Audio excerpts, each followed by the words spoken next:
Question is, which of the following gastric cells indirectly helps in erythropoiesis? इनमें से कौन सा सेल है, गैस्ट्रिक सेल्स है, जो इनडायरेक्टली हेल्प करता है इरिथ्रोपोइसिस? नीट 2018 के ये क्वेश्चन है जिन्हें हम डिस्कस कर रहे हैं, बहुत ही इंपॉर्टेंट क्वेश्चन है और पीजीटी टीजीटी जैसे एग्जाम्स में भी ये पूछे जाते हैं. So first option is goblet cell, B option is mucus cell, C option is chief cells and D option is parietal cell.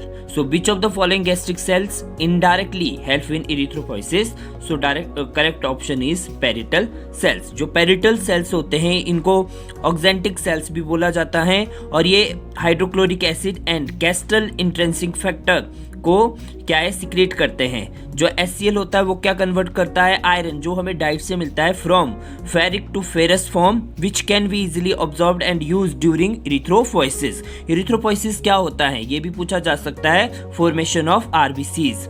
और जो कैस्टल इंट्रिंसिक फैक्टर होता है help in absorbing vitamin B12 and its deficiency cause pernicious anaemia. So vitamin B12 की deficiency से क्या होता है, anaemia होता है, पर्निशियस एनीमिया होता है.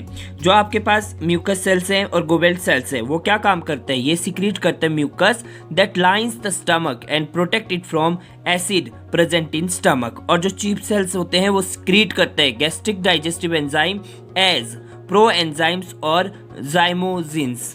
सो correct answer is parietal sales.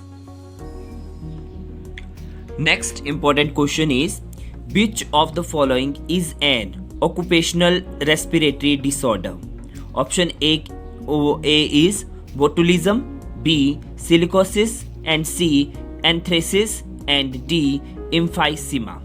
So correct answer is B silicosis.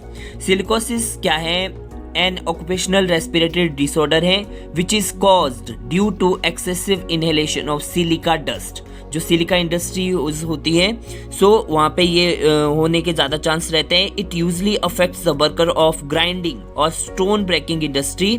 The long term exposure can cause lung fibrosis जिसको स्टिफनिंग भी कहा जाता है, लीडिंग टू ब्रीथिंग डिफिकल्टीज. और जो आपके पास एंथ्रोसिस है, एंथ्रेक्स है, it is caused by a bacterial infection caused by Bacillus anthracis. और जो बोtulism है ये क्या है, फूड पॉइजनिंग है, इन्फेक्शन है caused by Clostridium botulinum. Its symptom include जैसे डायरिया, वॉमिटिंग, एब्डोमिनल डिस्टेंशंस हो जाता है. और जो इम्फाइसीमा है is a lung disease that damage the air sac and cause shortness of breath. It may be cause by smoking, deficiency of enzyme जैसे alpha one, antitrypsin and air pollution. So correct answer is silicosis.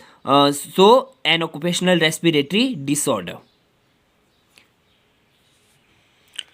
Next question is, calcium is important in skeletal muscle contraction because it, A option, detach the myosin head from the actin filament, B activates the myosin ATPase by binding to it, and C binds to troponin to remove the masking of active sites on actin for myosin, and D prevents the formation of bonds between the myosin cross bridge and the actin filament. So correct answer is C, binds to troponin to remove the masking of active sites on actin for myosin.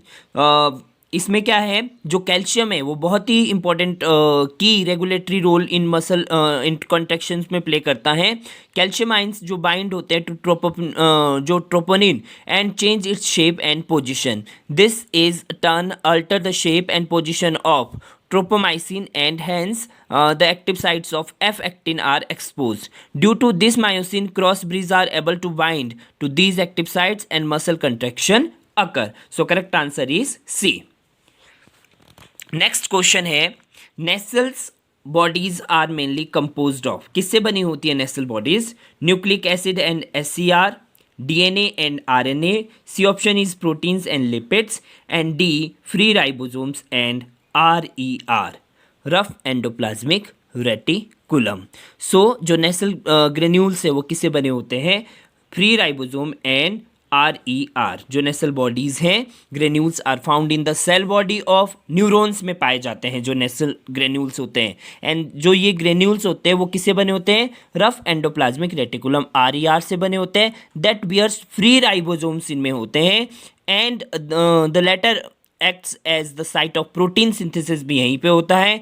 These granules were named after its discoverer। So nasal granules को, नेसल bodies को किसने discover किया था? French नेसल्स ने किया था, इसीलिए इन्हें नेसल बॉडीज भी कहा जाता है। So Nissl bodies are mainly composed of free ribosome and RER।